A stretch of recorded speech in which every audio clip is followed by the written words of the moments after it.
એના ભાવ કેટલા ઠીક રહે? આ બધી રમત શેની છે ભાઈ? ભાવની.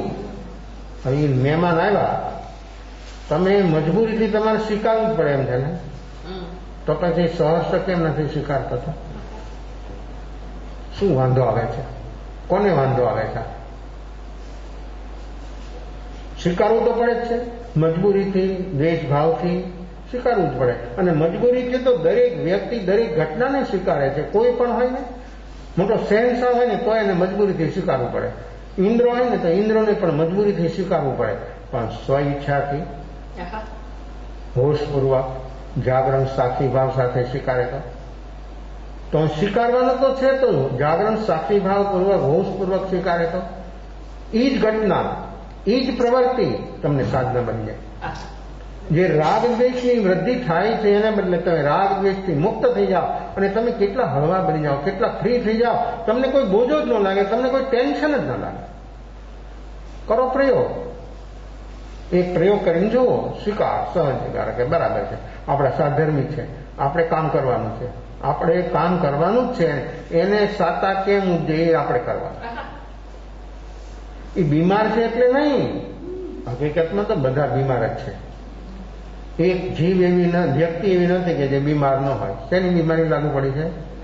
બહારના દર્દ તો કેન્સર હોય કે એ જ હોય, એ તો હજી એની દવાઓ શક્ય છે. પણ આ જે બીમારી હું કહું છું એની દવા બધા જીવો બીમારી. એક જીવ એવો નથી કે બીમાર ન. ચતુર્ગતિમાં બધા જીવો, લાગત સમસ્ત જીવો બીમાર છે. અને એ બીમારી મિટાવી છે. જો આ સ્વીકાર ભાવ થાય ને તો એ બીમારી મટી જાય. જે અવસ્થા વર્તમાનમાં આપણી સામે છે, અનુકૂળ, પ્રતિકૂળ, ઉદયયોગ, સંયોગની જે અવસ્થા, એનો સહજ સ્વીકાર છે. અને એ સ્વીકાર થાય તો આ જે દર્દ છે ને એ મટી જાય. બોલો કેવું કામ છે આ? રાગ દ્વેષ રોગ છે. અનંતકાળથી આ રાગ દ્વેષનો રોગ લાગુ પડ્યો છે. જીવ માત્ર રાગ દ્વેષનો રોગ છે. એ સ્વીકાર થયો એટલે રાગ દ્વેષ ખતમ. વર્તમાન જે અવસ્થા પરિસ્થિતિ છે એનો સ્વીકાર થયો એટલે એ રાગ દ્વેષ રૂપે રોગ ખતમ. નવું કર્મ, મને કર્મ બહુ છે, મને કર્મ બહુ દુઃખી કરે, તાર બોલવાથી તાર મટી જવાનું, બોલવાથી જ વધવાનું, ગુણાકાર થવાનું. સ્વીકાર થઈ ગયો એટલે કર્મ પણ તને સહયોગી બની જશે, કર્મ પણ તારી ફેવરમાં આવી જશે. અશુભ હોય તો શુભ થઈ જશે. આ બધા નિમિત્તો સર્જાય છે જીવની સામે, તે કર્મથી સર્જાય છે. તો એનો સ્વીકાર થાય તો કર્મ જ ખતમ થઈ જાય. ભાઈ, નિમિત્ત દૂર કરવાનો તું પ્રયાસ કરમાં, નિમિત્ત દૂર થવાનું જ નથી, સંભવિત જ નથી.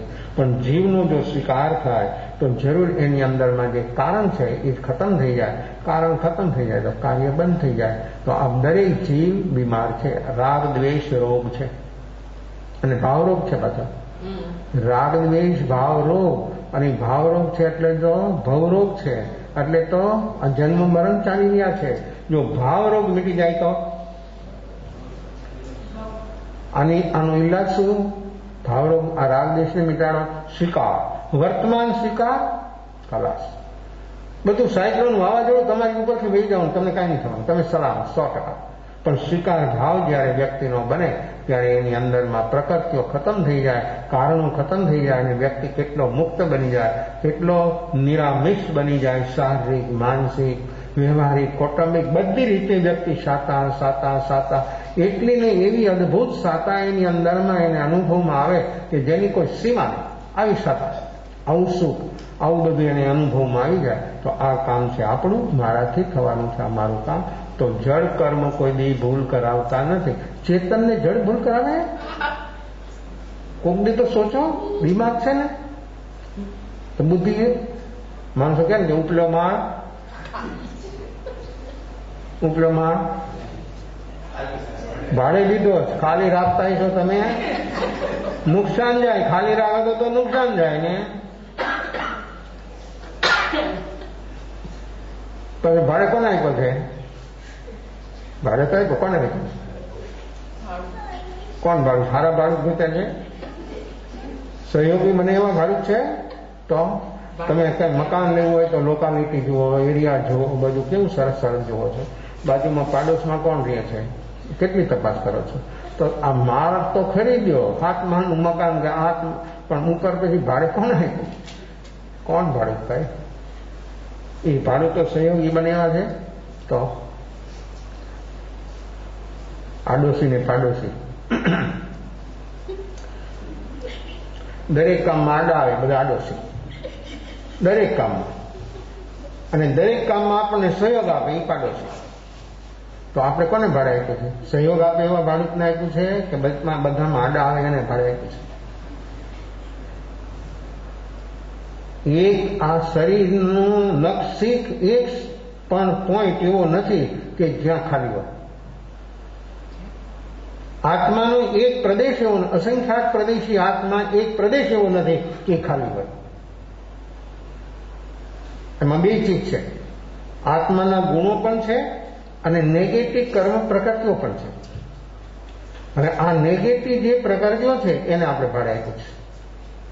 એટલે જ આપણને વારંવાર કદમ ઉપર આપણને પરેશાન કરે છે, પજવે, છતાં આપણે એમ સમજવા તૈયાર નથી કે આ મેં કોને ભાડે આપ્યું છે. આ મારો કબજો આખો લઈ લીધો છે, ભાડું, અને મારો કબજો બધો એને લઈ લીધો, માલિકી બની ગયો. આ એક નેગેટિવ પ્રકૃતિ વ્યક્તિનો કેવો કબજો લઈ લે છે. આત્માના સંખ્યાત પ્રદેશી, એમાં પ્રદેશ ઉપર કર્મ છે અને આત્માના ગુણો પણ છે. આત્માના ગુણો પણ અસંખ્યાત પ્રદેશમાં છે અને આ કર્મ વર્ગણા પણ એની ઉપર છે. તો એ કર્મ વર્ગણાથી જો માણસને મુક્ત થવું હોય તો વર્તમાનમાં આવું જાગરણ સાક્ષી ભાવ છે એનું પ્રગટી જાય તો જરૂર એનું કામ થયા વગર રહી ન શકે. નહીતર તો ક્યાંય ભાઈ આ 84 લક્ષ જેવા જૂનીમાં એનો ક્યાંય પત્તો લાગે. આ મન અને બુદ્ધિનું કામ નથી ભાઈ. આ મન બુદ્ધિની પહોંચ બહાર છે, કર્મને પણ પહોંચી શકે એમ નથી મન બુદ્ધિ. તો આત્માને પહોંચવા માટે મન બુદ્ધિ ક્યાંથી કામ કરશે? શિકાર. આવો જો શિકાર ભાવ વ્યક્તિમાં આવી ગયો તો કેવું કામ થાય? કેટલું કામ થાય? કેટલું સરસ કામ થાય કે જેની કોઈ તમે ગણતરી ન કરી શકો, એનો હિસાબ ન કરી શકો, એટલું ને એવું કામ થાય.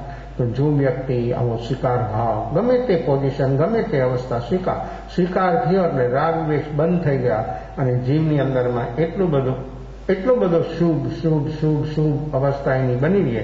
અને શુભ અવસ્થા ચાલતા ક્યારે નિર્વિકલ્પ અવસ્થા વર્તમાનમાં ડૂબી જાય અને ક્યારે સમસ્ત દુઃખના કારણો એના ખતમ થઈ જાય એને ખબર કરનાર તો બાયકોટ છે. બાર નિર્વિકલ્પ બને એટલે મનનું અસ્તિત્વ ગયું, મન અને બુદ્ધિ સાઈડમાં આવ્યા ગયા. જે વ્યક્તિ નિર્વિકલ્પ બને એનું મન અને બુદ્ધિ કોઈ દિવસ સક્રિય ન હોય, અને મન બુદ્ધિ સક્રિય હોય ત્યાં સુધી વ્યક્તિ નિર્વિકલ્પ ન હોય. નિર્વિકલ્પ ન બને ત્યાં સુધી આ ભવનો અંત આવે એવી કોઈ સંભાવના છે નહીં. તો આવી બધી અવસ્થાઓ ઉદયયોગ સંયોગની ચાલી રહી છે, એમાંથી આપણે બહાર આવવાનો પ્રયાસ કરવાનો છે. હવે પ્રયાસ જો સ્વીકારપૂર્વક જો આપણો પ્રયાસ થશે તો જરૂર આપણું કામ થયા વગર નહીં રહી શકે અને આપણું કામ એટલું બધું સુગમ સહેલું બની જશે સ્વીકાર ભાવથી કે જેની કોઈ સીમા નહીં. આવું કાર્ય કરવા માટે દરેક આત્માઓ વર્તમાનમાં સદભાગી બને એવી શુભ મંગલ ભાવનાઓ સાથે આ આપણે ધ્યાન સાધના ચાલે છે. હું માંગલિક સંભળાવીશ, બેઠા બધા માંગલિક સાંભળી રહેવાનું અને પછી જેને ધ્યાનમાં બેસવું હોય તે બેસે, બાકી બધા દયા પાડી જાય. અહીંયા આવવા સુધીની કોઈ તસ્તી ન લે. ચદારી મંગલમ હરિંદામલમ સૌમલમ કમલિકલમ જદારી સ્વામિનુગતમાં જયલી કરંદો ધોનુગતમાં જદારે શરણં નવ્યામિ હરિહંતા શરણં નવ્યામિ સિદ્ધા શરણં નવ્યામિ સાહુ શરણં નવ્યામિ કેવલી તનંદં ધન શરણં નવ્યામિ ચારમંગલં યારકં યાર સુંદરયે હંસાનરમાનરદય શકલકર્માણિ મોક્ષદાં સુખલેનં મહાવદરૈ દેવનવાય નિવાય સંસારમાય શરણાય શરણો જય નારાયણ અક્ષય વિકલગનો મુખે અમૃત વસે लब्धिकणामन्ना श्रीगुरुनाथं स्वामिने शरणं सदा।